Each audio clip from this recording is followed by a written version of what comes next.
Hello everyone, मैं हूँ प्रज्ञा और प्रज्ञा एम्पावर स्टडीज़ में आपका स्वागत है। आज से हम 10th क्लास का मैथ्स स्टार्ट कर रहे हैं एनसीईआरटी और आपका पहला टॉपिक है वास्तविक संख्याएं यानी कि रियल नंबर। तो स्टार्ट करते हैं। देखिए, यह वास्तविक संख्याएं रियल नंबर इंग्लिश में कहेंगे। जितने भी नंबर्स आज तक हमने जाने हैं ना, ये सब वास्तविक संख्या है। आपने पहली क्लास में पहले पढ़ा होगा नंबर लाइन या संख्या रेखा। जितने भी सारे नंबर है ना, हम हर नंबर को, हर संख्या को संख्या रेखा पर दर्शा सकते हैं और हर नंबर के लिए संख्या रेखा पर एक अद्वितीय बिंदु होता है, एक अद्वितीय पॉइंट होता है, यानी एक यूनिक पॉइंट होगा जिस पर हम हर नंबर को एक्सप्रेस करेंगे, दर्शाएंगे। तो देखिए, संख्या रेखा इस तरह से होती है, ठीक है, और ये इस तरह से इनफाइनाइट तक जाती है, अनंत तक जाएगी। यानी कि संख्या रेखा पर अनंत तक बिंदु आप दर्शा सकते हैं, संख्याओं को दर्शा सकते हैं। बीच में एक पॉइंट होता है जिसको हम मानते हैं जीरो। इसके इधर जीरो के राइट हैंड पर जितने भी नंबर आते हैं ये सारे होते धनात्मक। जीरो के लेफ्ट हैंड पर बाएं साइड होते सारे नंबर होते हैं ऋणात्मक। ठीक है, संख्या रेखा पर हम समान दूरी पर इस तरह से बिंदु लगाएंगे और यहाँ पर दर्शा देते हमारे नंबर 1 2 3 4 और इस तरह से इनफाइनाइट तक। ऐसे सेम लेफ्ट साइड -1 -2 -3 -4। जीरो के इधर हम पॉजिटिव साइड या दाहिने साइड, राइट साइड जितना आगे तक जाते जाते एक नंबर बढ़ते जाते हैं और हर नंबर का वैल्यू यानी मान भी बढ़ता जाता है। लेकिन जीरो के लेफ्ट साइड माइनस में हम जितना आगे जाएंगे इनफाइनाइट तक, अनंत तक, संख्या बढ़ेगी जरूर। जैसे 3 के बाद 4, 1 2 3 -2 -3 -4 इस तरह से आ रहा है। संख्या तो बढ़ रही है लेकिन संख्या का मान कम हो जाएगा। यानी -1 की वैल्यू -2 से ज़्यादा होती है, इसका मान ज़्यादा होता है। -1 का मान ज़्यादा होगा, -2 का मान छोटा होगा, -2 की वैल्यू कम होगी। तो जिस तरह से अनंत तक जाते जाएंगे माइनस में, संख्या की वैल्यू, मान कम होते जाता है। ठीक है, नंबर का वैल्यू कम होते जाती है। 1 से लेकर जितने भी नंबर है हम जिनको काउंट कर सकते हैं, इन सभी को हम बोलते हैं नेचुरल नंबर, यानी गिनती में जिस नंबरों को यूज़ करते हैं। जैसे आपकी क्लास में कितने स्टूडेंट हैं, अगर आपको काउंट करना होगा तो आप 1 से स्टार्ट करोगे। आपके स्कूल में कितने स्टूडेंट हैं ये काउंट करना होगा तो भी आप 1 से स्टार्ट करोगे, 1 2 3 ऐसे नहीं बोलोगे 1 फिर 1.5 2। किसी की हाइट ज़्यादा होगी कम होगी उससे भी कोई फ़र्क नहीं होगा, काउंट आप एक ही करोगे, 1 2 3 इस तरह। तो भी जितने नंबर्स को आप काउंटिंग करते हो, काउंटिंग में यूज़ करते हो, और हम ज़ीरो से भी स्टार्ट नहीं करते, एक से ही करते, तो वो सारे नंबर कहलाते हैं नेचुरल नंबर या प्राकृत संख्या। तो प्राकृत संख्या क्या होती है?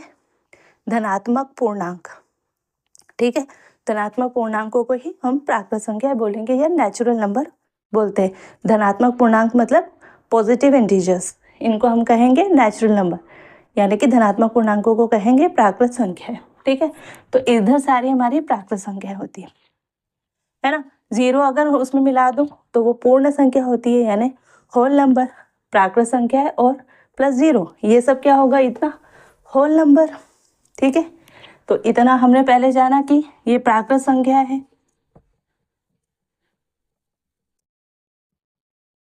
ना। अगर इसमें नेचुरल नंबर, ठीक है, जीरो को भी ऐड कर देंगे तो हो जाएगा होल नंबर, या आप इसको कहते हैं पूर्ण संख्या है ना। और यहाँ की सारी प्राकृत संख्या है, ये जीरो यानी पूर्ण संख्या है, और इधर के माइनस वाले नंबर, इनमें हम अभी दशमलव की बात नहीं करेंगे। तो इधर के पूर्णांक ये और ये तो जीरो है ना। इधर होंगे ऋणात्मक पूर्णांक, है ना, या निगेटिव इंटीजर। ठीक है, इधर कहेंगे पॉजिटिव इंटीजर यानी धनात्मक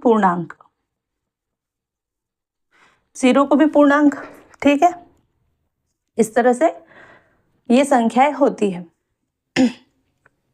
और जितने भी ये नंबर है, इवन दशमलव वाली भी संख्या है, प्राकृत संख्याओं में दशमलव नहीं काउंट करेंगे, पूर्ण संख्याओं में भी, होल नंबर में भी, पूर्णांक में भी दशमलव को काउंट नहीं करते।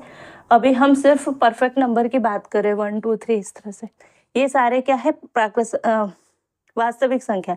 बट इसके अलावा भी जो दशमलव वाली संख्याएं होती है उनको भी हम वास्तविक नंबर कहते हैं, क्योंकि उनको भी हम नंबर लाइन पे दर्शा सकते हैं। यानी जितने भी सारे नंबर हम नंबर लाइन पे दर्शा सकते हैं उन सबको बोलेंगे वास्तविक संख्या यानी रियल नंबर। और 1.1/2 ये क्या होता है, 0.5। और 0.5 को कहाँ दर्शाएंगे, यहाँ 0 से बड़ा लेकिन 1 से कम, आधा ना, यहाँ पर होगा 1.2 या 0.5। ऐसे 1.5 को यहाँ दर्शा देंगे।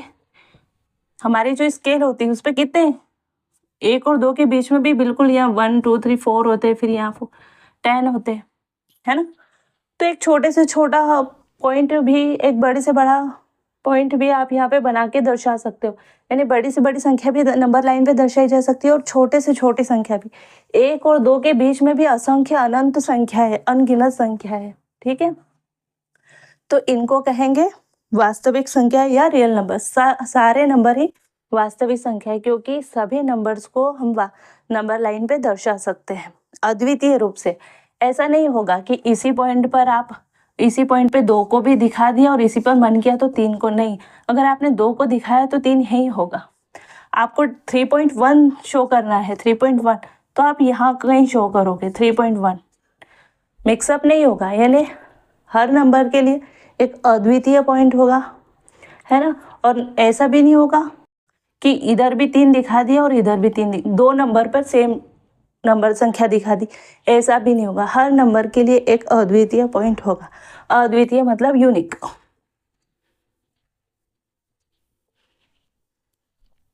अद्वितीय यानी यूनिक। जैसे ये स्वामी विवेकानंद है ना। इनका कल जन्मदिन होगा, आज 11 जनवरी है और कल इनका जन्मदिन 12 जनवरी, ठीक है। 12 जनवरी को इनका जन्मदिन है। इनका जन्म होता है 12 जनवरी 1863 का। ये ना एक अद्वितीय इंसान है भारत में क्या, विश्व में ही इनके जैसा कोई नहीं है। अगर आप इनका नाम लेंगे स्वामी विवेकानंद तो इनको हर इंसान जानता है। कोई बहुत ही भोला होगा जो इनको नहीं जानेगा, तो इनको सब जानते हैं। ये अद्वितीय है। और इनका जन्म दिवस 12 जनवरी युवा दिवस के रूप में मनाया जाता है ना। और इन्होंने एक भाषण भी दिया था शिकागो में, अमेरिका का शिकागो शहर और यूएसए का शिकागो शहर है वहाँ। तो वो जो भाषण था, इनका जो स्पीच है, वो भी अपने आप में अद्वितीय है, ठीक है।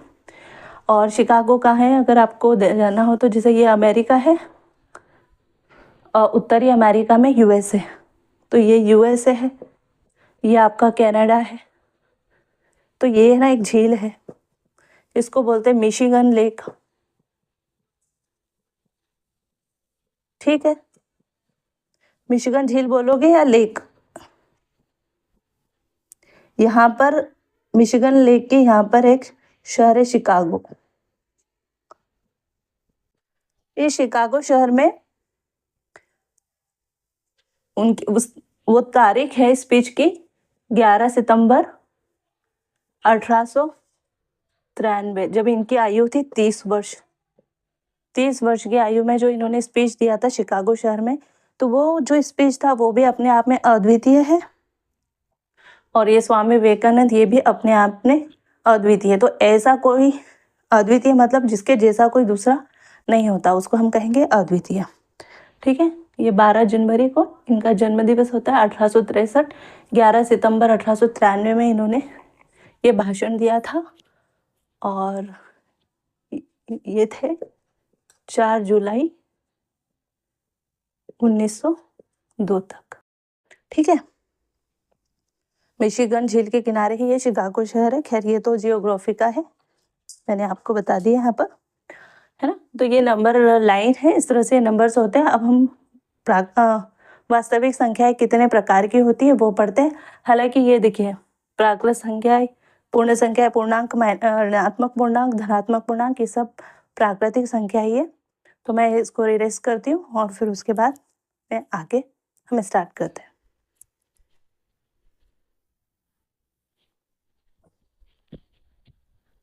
देखिए, वास्तविक संख्याओं को दो ग्रुप में बांटा है, दो कैटेगरी में डिवाइड किया है।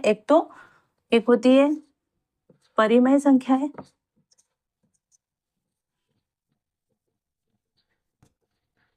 यानी रेशनल नंबर,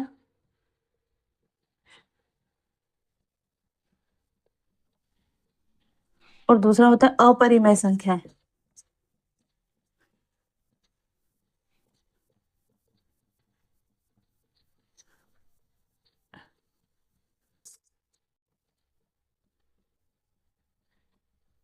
इरेशनल नंबर, ठीक है। परिमेय संख्या और अपरिमेय संख्या। परिमेय संख्या किसको कहेंगे? जिन संख्याओं को हम p बटे q के रूप में लिख सकते हैं, यानी हम इनको अंश बटे हर के रूप में लिख सकते हैं, या डिविडेंड और डिवाइजर के रूप में लिख सकते हैं,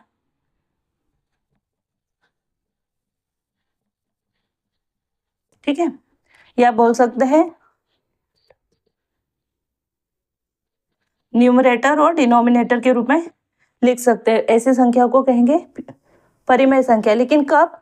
जब ये दोनों पूर्णांक हो और q क्या हो, जहां पर q नॉट इक्वल टू हो 0 के, यानी q 0 के बराबर ना हो और ये पूर्णांक हो। क्यों? क्योंकि अगर q किसी भी संख्या को हम 0 से डिवाइड कर देंगे तो इनफाइनाइट आ जाएगा। इनफाइनाइट मतलब अपरिभाषित, कांट एक्सप्लेन, जिसको हम परिभाषित नहीं कर सकते, है ना। तो p बटे q के रूप में परिमेय संख्या वो संख्या होगी जिनको p बटे q के रूप में लिख सकते हैं, जहां पर q बराबर 0 के बराबर नहीं होगा, q नॉट इक्वल टू 0। ऐसी संख्याओं को हम बोलेंगे परिमेय संख्या। तो सारी संख्या, जैसे मैंने बताया, प्राकृत संख्या, नेचुरल नंबर, पूर्ण संख्या, होल नंबर, है ना, और धनात्मक पूर्णांक, ऋणात्मक पूर्णांक, 0, ये सब क्या है? परिमेय संख्या। इसके अलावा जैसे 1.5 यानी 1/2, 1/2, इसको अगर आप भाग दोगे तो 0.5 आता है।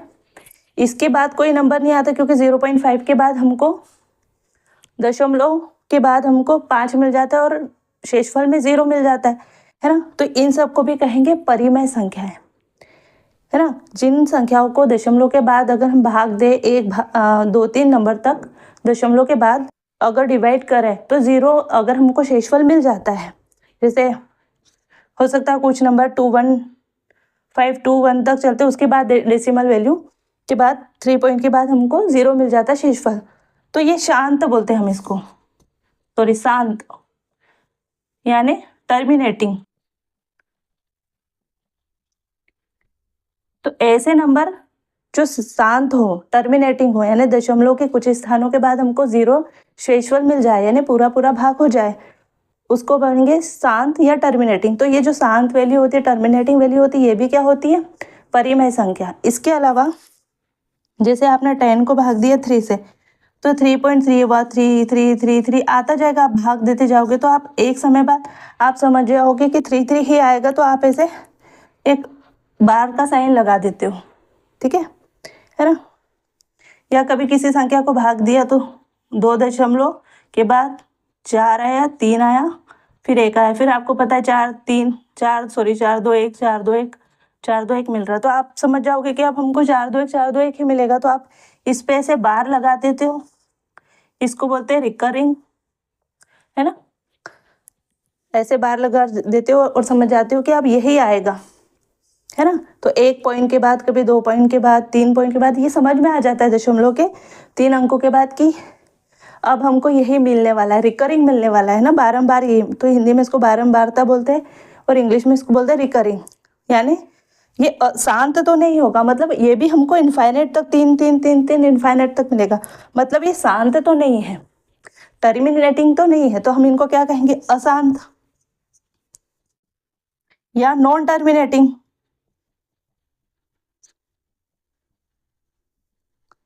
लेकिन ये कैसे है? रिकरिंग, हमको बार बार वही चीज मिल रही, तो ये कैसे? रिकरिंग, यानी बारंबार मिल रहा है, आवर्ती हो रही है इसकी, है ना। बार बार होना यानी आवर्ती, तो अशांत आवर्ती कहेंगे इसको, और इसको कहेंगे नॉन टर्मिनेटिंग रिकरिंग, इंग्लिश में बोलेंगे रिकरिंग, नॉन टर्मिनेटिंग रिकरिंग। तो जो नंबर होते हैं अशांत आवर्ती होते हैं या नॉन टर्मिनेटिंग यानी टर्मिनेट तो नहीं होते, अशांत तो नहीं होते, लेकिन ये अनंत तक चलते जाते हैं और हमको पता चल जाता है कि हाँ ये सेम नंबर ही आगे आएगा, बीच में अब इसके कोई नंबर नहीं आएगा, ये तीन तीन तीन तीन तीन तीन चलेगा, इसमें 4 2 1 4 2 1 4 2 1 चलते जाएगा। तो हम समझ गए कि ये भाई अशांत है लेकिन आवर्ती है, नॉन टर्मिनेटिंग तो है लेकिन रिकरिंग है। तो ऐसे नंबर को भी आप क्या कहते हो, परिमेय संख्या। ठीक है, तो परिमेय संख्या बेसिकली क्या होती है,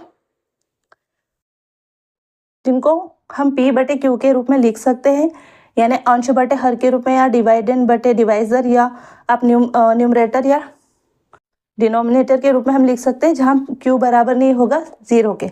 ऊपर 0 हुआ तो चलेगा, क्योंकि किसी भी संख्या को 0 से अगर ऊपर 0 होता तो ये तो पूरा मान ही 0 होता। तो 0 तो परिमेय संख्या है, पर अगर किसी भी संख्या को 0 से डिवाइड कर दोगे तो वो होगा इनफाइनाइट, अनंत, और वो परिमेय संख्या नहीं कहलाएगा। ठीक है, तो ये होती है परिमेय संख्या। अब अपरिमेय संख्या किसको कहते हैं मैं ये आपको बताती हूँ, और ये चीजें आपने शायद पढ़ रखी है, पर क्योंकि टॉपिक फिर से स्टार्ट किया है तो मैं आपको ये चीज बता देती हूँ।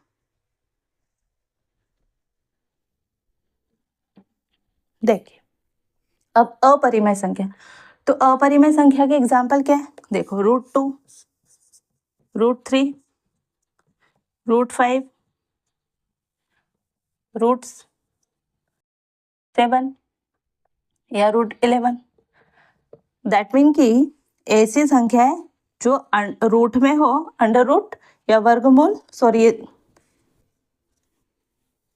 प्राइम नंबर, जितने भी इसके अंदर हम ये कह सकते हैं, इसका मतलब ये p, यानी p बोले तो प्राइम, यानी अगर हम अंडर रूट के अंदर प्राइम नंबर लिख दें तो वो हो जाती है अपरिमेय संख्या, इरेशनल नंबर्स। क्यों, देखिए ये √2 का मान होता है, और इसमें एक और चीज आती है जैसे पाई, इसका मान होता है 22/7, 3.14।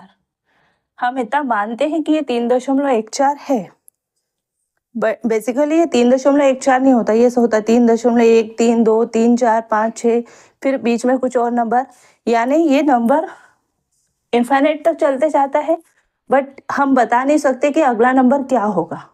बाय चांस किसी ने गेस किया और हो जाए तो अलग बात है, लेकिन ये नंबर इनफाइनाइट तो कैसे चलते रहेगा, 3.1, 3, 4, 2, 1, 0, सॉरी जी नहीं, 6, 5, 3, 2, 8, 7, 9, 1, 4, 5, 9, 7, 1, 2, 4, 3, ये मतलब कुछ भी आते जाएगा, आप गेस नहीं कर पाओगे कि क्या होगा। अब हम ऐसे नंबर के लिए ना क्या बारंबारता वाला का रूल भी नहीं लगा सकते कि अब कुछ बारंबार आएगा, वो तो पॉइंट के बाद हम एक नंबर फिक्स नंबर डेसिमल के 2 स्थानों के बाद हम मान लेते हैं इसका मान, तो ये हमने मान रखा है कि 22/7 या 3.14। तो ऐसी संख्या जो नंबर अनंत तक ऐसे डिवाइड करो दशमलव ना है और इनफाइनाइट तक चलते जाए, ऐसे नंबर्स को कहते हैं अपरिमेय संख्या, इरेशनल नंबर। अब हम फिक्स इस पर बार नहीं लगा सकते, बस हमने 2 दशमलव के 2 स्थानों तक मान लिया है, पर हम इस पर ऐसे रिकर्सन वाली लाइन नहीं खींच सकते, रिकरिंग लाइन नहीं खींच सकते। तो ऐसे नंबर्स को कहते हैं अपरिमेय संख्या, है ना। जैसे ये अपरिमेय √2 का मान क्या होता है 1.414, ये तो हमने माना है। ये भी क्या होता है 1.413, उसके बाद शुरू हो जाता है 2, 4, 3, 8, 7, 6, 2, 1, इस तरह से कुछ भी चलता जाता है, मतलब आप भाग देते जाओगे तो आपको पता चलेगा। तो हम इस पर भी कोई बारंबार की लाइन नहीं खींच सकते, है ना। तो इस तरह की कंडीशन को क्या बोलते हैं, देखो ये अशांत है मतलब टर्मिनेटिंग तो नहीं है, नॉन टर्मिनेटिंग है, क्योंकि ये तो चलते जा रहा है इनफाइनाइट तक, तो इसको कहेंगे अशांत, नॉन टर्मिनेटिंग।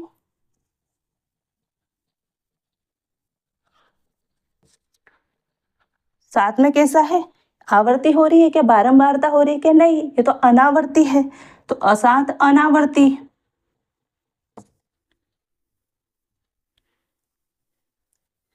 है ना।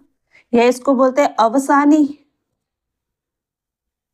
अनअवसानी, ऐसे आपकी बुक में अनअवसानी, अवसान का मतलब होता है खत्म हो जाना, टर्मिनेट हो जाना, और जो ना खत्म हो ना टर्मिनेट हो उसको बोलेंगे अनअवसानी।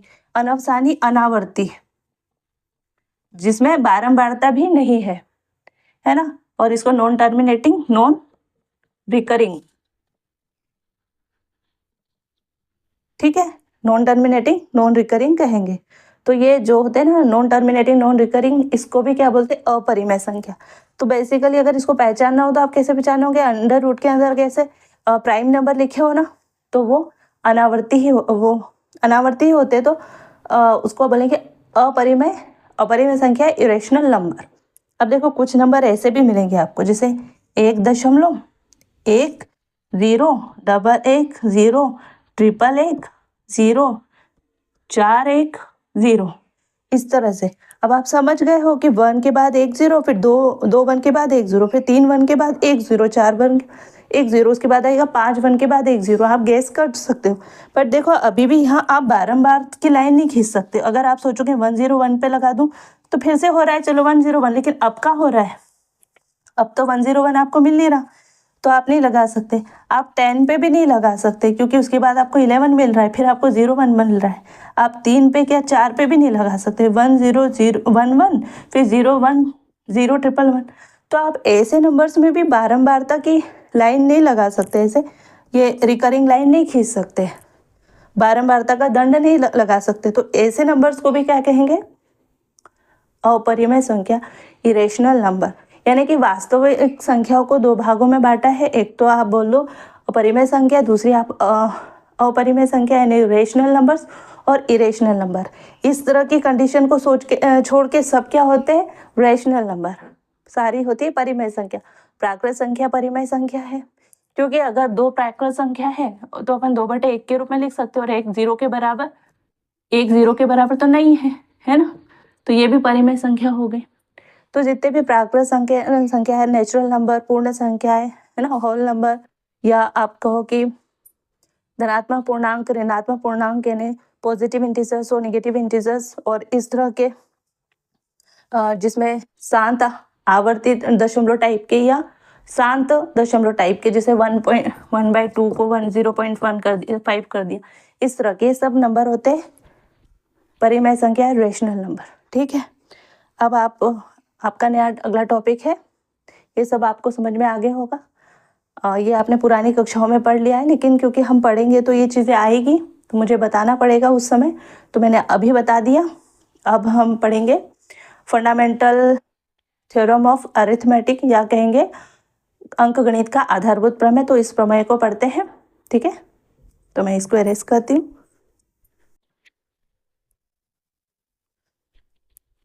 देखिए हमारा टॉपिक है फंडामेंटल थ्योरम ऑफ अरिथमेटिक, या अंकगणित का आधारभूत प्रमेय।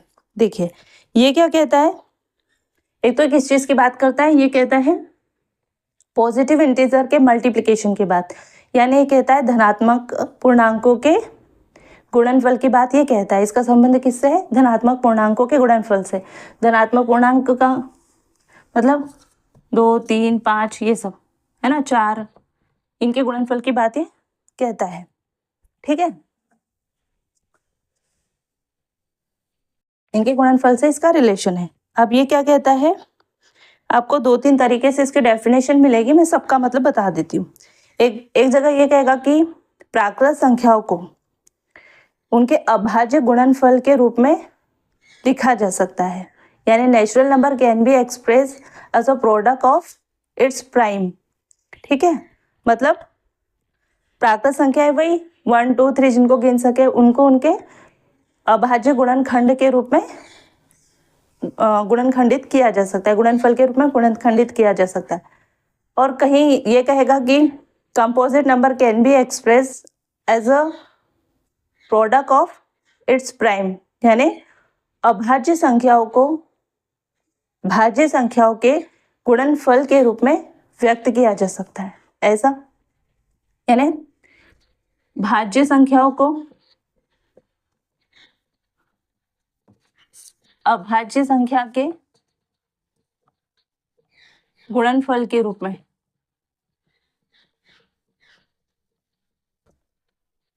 व्यक्त किया जा सकता है, या बोल लिख सकते हैं गुणनखंडित किया जा सकता है। कहीं आपको ऐसा भी मिलेगा, सबका मीनिंग एक ही जैसा है। या composite number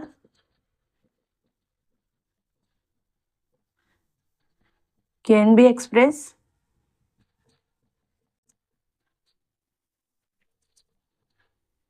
as a form of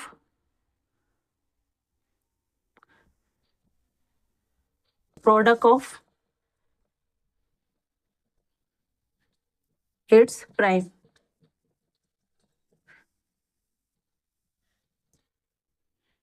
ठीक है, कंपोजिट नंबर को प्राइम नंबर के प्रोडक्ट के रूप में लिखा जा सकता है ये। और एक जगह आपको इसकी डेफिनेशन मिलेगी, भाज्य संख्याओं को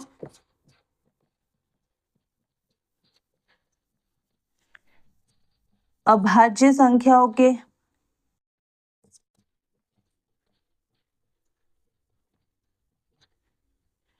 की घातों के गुणनफल के रूप में लिखा जा सकता है, व्यक्त किया जा सकता है, जो भी आप कहना चाहो।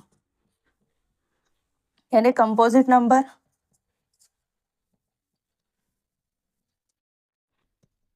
कैन बी एक्सप्रेस, या रिटर्न लिख दो आप,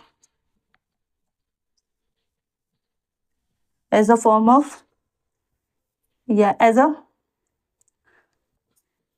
प्रोडक्ट ऑफ पावर्स ऑफ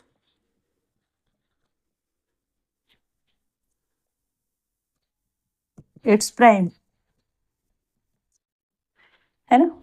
मतलब सबका मतलब यही है कि कभी घातांकों के गुणनफल के रूप में लिखा जा सकता है, या सिर्फ गुणनफल के रूप में व्यक्त किया जा सकता है। ऐसा क्यों, तो मैं ये बताती हूँ। आपकी बुक का एक एग्जाम्पल लेते हैं, उसे बताती हूँ।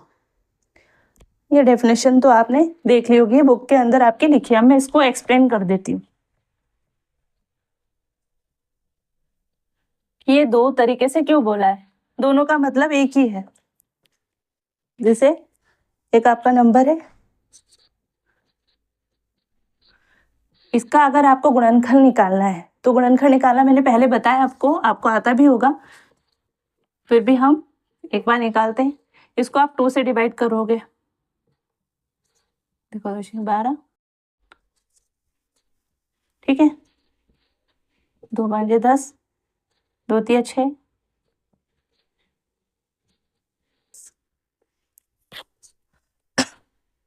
एक मिनट,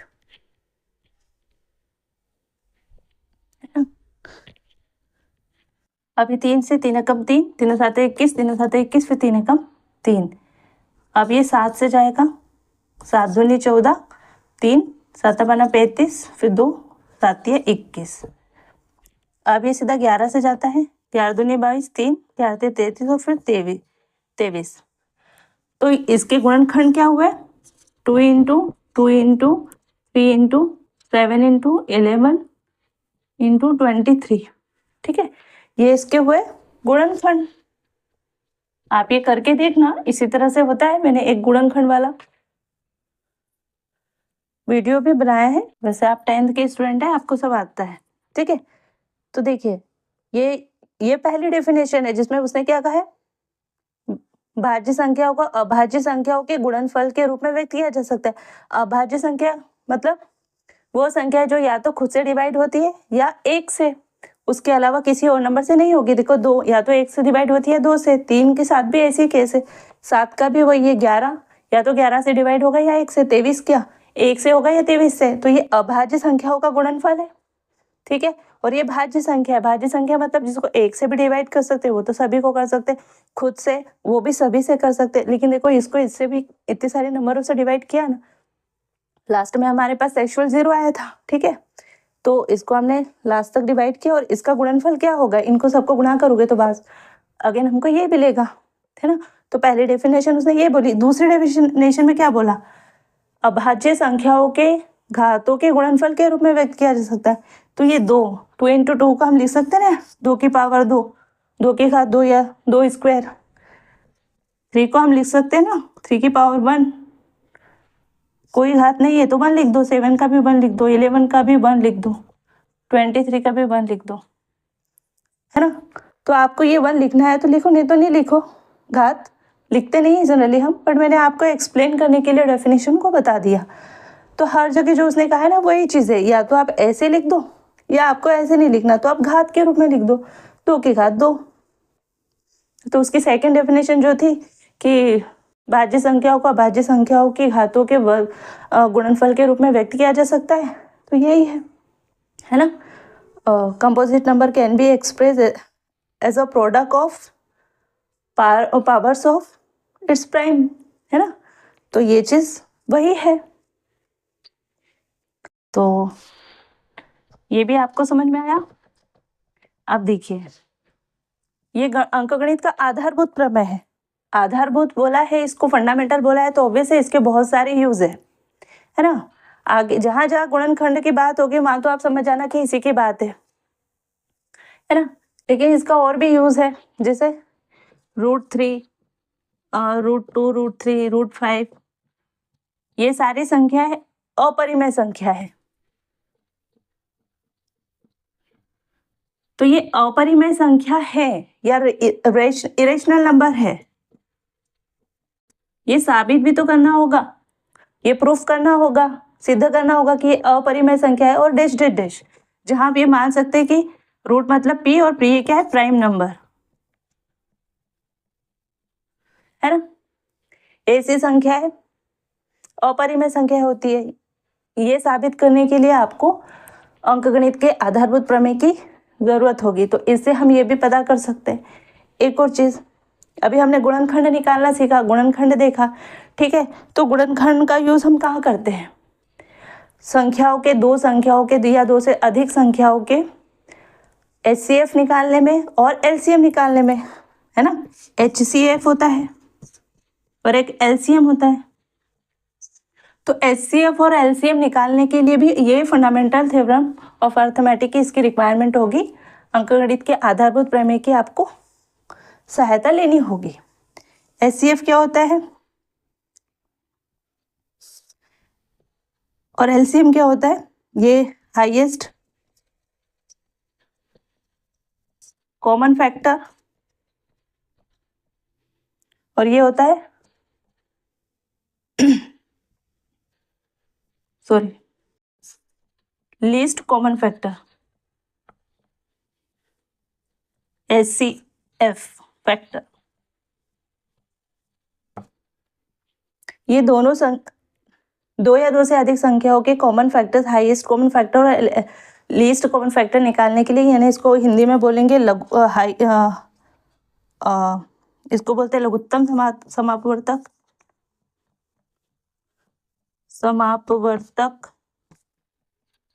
तो इसको बोलते हैं हाईएस्ट को महत्तम, ठीक है। ये चीज फाइंड आउट करने में ये फंडामेंटल थ्योरम का यूज किया जा सकता है। HCM, LCM, HCF और LCF ये क्या होते हैं, LCM होगा यार, ये मैंने तो M ही पढ़ा है, ठीक है। तो ये क्या होता है मैं नेक्स्ट क्लास में आपको बताती हूँ। अभी लाइट भी चली गई है, तो आई होप कि आपको ये सब समझ में आया होगा, है ना। तो नेक्स्ट लेक्चर में हम ये HCF LCM निकालना सीखेंगे और ये √2, √3, √5, है ना, ये चीज अपरिमेय होती है ये संख्या है, तो ये निकालना भी हम सीखेंगे, ठीक है। तो मिलते हैं नेक्स्ट वीडियो में, तब तक के लिए जय हिंद, जय भारत, ठीक है। And do not forget to smile, keep smiling. Thank you.